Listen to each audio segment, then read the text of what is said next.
오늘 우리는 살아있는 신학의 거장이라 불리는 한 사람의 목소리에 귀를 기울여 봅니다.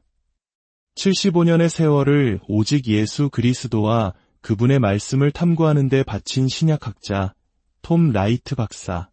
수십 권의 책을 통해 전 세계 기독교인들에게 깊은 영감을 준 그에게 75세가 된 지금도 여전히 예수님은 놀라움의 대상일까요? 이 깊이 있는 질문으로 오늘 우리의 영적 여정을 시작하고자 합니다. 본격적인 이야기에 앞서 잠시 주님의 은혜를 구하는 마음으로 여러분께 부탁드립니다. 지금 구독과 알림 설정을 통해 이 채널과 동행해 주십시오. 여러분의 작은 참여가 하나님의 귀한 말씀을 더 널리 전하는 통로가 될 것입니다. 이 영상을 공유하며 복음의 기쁨을 나누는 모든 분들의 삶에 주님의 평안이 가득하기를 기도합니다.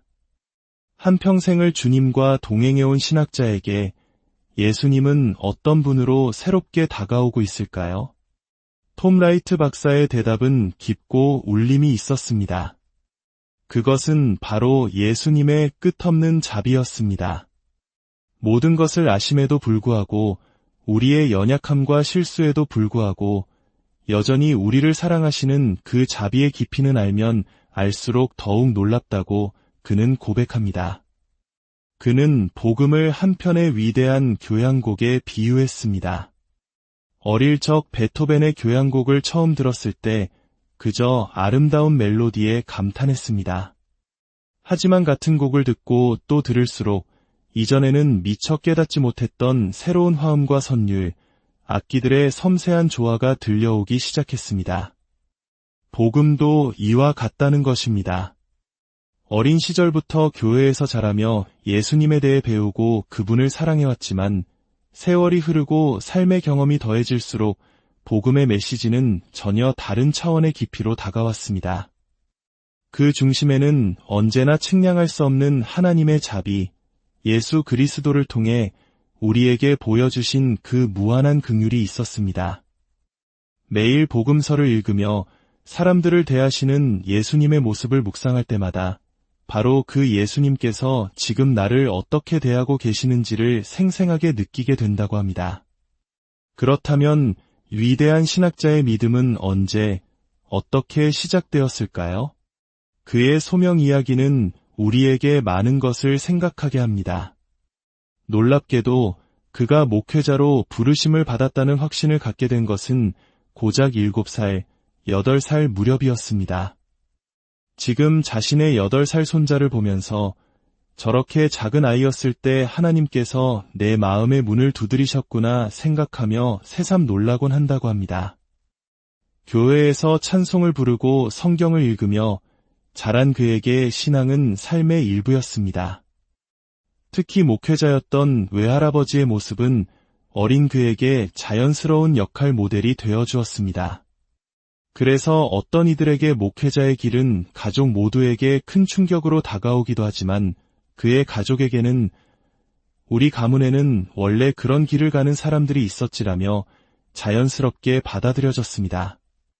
하지만 어린 소년의 마음속에는 한 가지 고민이 있었습니다. 5대째 가업을 이어온 아버지의 뒤를 이어 사업을 물려받아야 한다는 막연한 책임감 때문이었습니다. 당연히 자신에게는 선택권이 없다고 생각했습니다. 그러던 어느 날 10살 남짓 되었을 때 아버지가 무심코 던진 한마디가 그의 인생을 바꾸었습니다. 내가 앞으로 어떤 인생을 살고 싶은지 결정하면 된다. 그 순간 소녀는 나에게도 선택의 자유가 주어지는구나라는 생각에 큰 안도감을 느꼈습니다. 그리고 자신이 가야 할 길이 어디인지 이미 마음속으로 알고 있었습니다. 결정적인 순간은 12살 때 찾아왔습니다.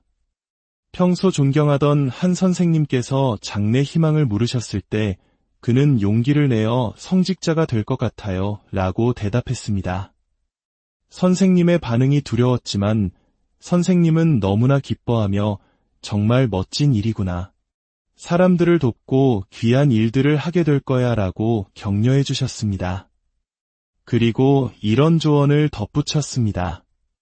신약 성경을 원어로 읽으려면 최대한 빨리 헬라어를 배워야 한단다. 그 말에 힘입어 그는 13살 때부터 헬라어 공부를 시작했습니다. 한 사람의 어른이 건넨 따뜻한 격려 한마디가 한 소년의 인생 항로를 완전히 정해준 것입니다. 이는 우리에게 다음 세대를 향한 어른들의 역할이 얼마나 중요한지 다시 한번 일깨워줍니다. 그렇다면 수십 년이 지난 지금 만약 19살의 자기 자신에게 조언할 기회가 생긴다면 그는 무슨 말을 해주고 싶을까요? 그의 대답은 사역의 길을 걷는 모든 이들에게 깊은 통찰을 줍니다. 사역의 길은 내가 두려워하는 것보다 훨씬 더 혹독할 것이다. 하지만 동시에 내가 감히 상상하는 것보다 비교할 수 없을 만큼 더 영광스러울 것이다. 이 말 속에는 사역의 빛과 그림자가 고스란히 담겨 있습니다. 사역의 현장에서는 수많은 도전과 실망, 예기치 못한 비극과 좌절을 겪게 됩니다. 우리가 하나님의 뜻이라고 확신했던 일들이 전혀 다른 방향으로 흘러가기도 합니다. 어둠의 경계를 밀어내고 빛을 비추는 영적 전쟁의 최전선에 서 있기 때문입니다. 어둠은 빛을 싫어하고 거세게 저항하기 마련입니다. 하지만 바로 그 순간 하나님의 영광이 빛을 발합니다. 한 영혼이 말씀을 깨닫고 믿음 안에서 삶이 변화되는 모습을 목격할 때 그 무엇과도 바꿀 수 없는 벅찬 감동을 느끼게 됩니다. 사역의 고통이 아무리 크다 할지라도 한 영혼이 주님께 돌아오는 그 영광스러운 순간을 지켜보는 것보다 더 위대한 일은 없다고 그는 힘주어 말합니다. 오늘날 영국을 포함한 서구 사회에서는 기독교 신앙을 떠나는 사람들이 늘고 있다는 우려의 목소리가 높습니다. 이 현상에 대해 그는 어떻게 생각하고 있을까요? 그는 통계 이면에 다른 움직임을 보고 있었습니다. 물론 쇠퇴하는 교회들도 있지만 마치 가지치기 후에 새순이 돋아나듯 전혀 새로운 형태의 교회들이 곳곳에서 생겨나고 있다는 것입니다. 특히 전 세계의 젊은이들이 모이는 런던과 같은 대도시에서는 오히려 교회가 활기차게 부흥하고 있으며 이는 매우 흥미로운 현상이라고 말합니다. 어쩌면 하나님께서는 낡은 가지를 쳐내시고 새로운 시대에 맞는 새로운 성장의 기회를 만들고 계신지도 모릅니다. 교회의 미래에 대한 그의 희망은 어디에서 오는 것일까요? 바로 하나님은 놀라움의 하나님이라는 사실에 대한 굳건한 믿음이었습니다. 하나님은 우리의 기도를 통해 상상치도 못한 놀라운 일들을 행하십니다. 그는 암으로 죽어가면서도 밤새도록 우크라이나를 위해 그리고 세계의 지도자들을 위해 기도하는 한 여성의 이야기를 들려주었습니다. 그녀는 자신의 극심한 고통 속에서 하나님을 향한 사랑, 세상을 향한 사랑, 그리고 영혼들을 향한 사랑을 기도로 피워내고 있었습니다. 이처럼 기도하는 사람들이 있는 한 하나님은 반드시 새로운 일을 시작하실 것입니다. 그것이 내가 원하는 방식이나 시간이 아닐지라도 하나님은 신실한 기도를 통해 당신의 나라를 확장해 가십니다. 그렇다면 예수님을 따르는 제자로서 우리는 어떻게 성장할 수 있을까요? 그는 사도행전 2장에 나오는 초대교회의 4가지 핵심 요소를 강조했습니다. 첫째는 사도들의 가르침, 즉 성경 말씀입니다. 둘째는 서로 교제하는 것, 즉 교회 공동체입니다. 셋째는 떡을 떼는 것, 즉 성찬입니다. 넷째는 오로지 기도에 힘쓰는 것입니다. 특히 그는 성찬의 중요성을 이렇게 설명했습니다. 예수님께서는 자신의 죽음이 어떤 의미를 갖는지 제자들에게 설명하려 하셨을 때 복잡한 신학이론을 제시하지 않으셨습니다. 대신 그들에게 한 끼의 식사를 주셨습니다. 이 식사가 바로 이론이다. 이 식사는 너희에게 생명을 주기 위해 내가 죽는다는 것을 의미한다. 이처럼 떡과 포도주를 나누는 성찬은 예수님의 희생과 사랑을 가장 깊이 체험하는 신비로운 통로입니다. 우리는 이 4가지 기둥, 즉 말씀과 기도, 성찬과 교제를 통해 마음과 뜻과 힘을 다해 하나님을 사랑하는 법을 배워가며 온전한 그리스도인으로 성장하게 됩니다. 그의 삶에는 흥미로운 일화도 많았습니다. 한때 영국 성공회 주교로서고 엘리자베스 2세 여왕을 만났던 경험담은 그의 인간적인 면모를 엿보게 합니다. 여왕과 함께한 저녁 식사 자리에서 디저트로 과일 타르트가 나왔습니다. 여왕이 먼저 디저트를 사양하자 식사 예법에 따라 다른 모든 손님들도 먹지 않는 것이 관례였습니다. 하지만 이 사실을 몰랐던 그는 타르트 한 조각을 덜어 받았습니다. 식탁의 모든 사람이 그를 주목하는 어색한 순간 여왕은 조용히 시종을 다시 불러 자신도 타르트 한 조각을 가져오게 했습니다. 단 한 사람의 손님을 배려하여 기꺼이 규칙을 바꾼 것입니다. 그는 이 일화를 통해 여왕의 놀라운 배려심과 인품의 깊은 감명을 받았다고 회상합니다. 그렇다면 이 위대한 신학자는 천국에서 사도 바울을 만난다면 무엇을 가장 물어보고 싶을까요? 그의 질문은 지극히 학자다웠습니다.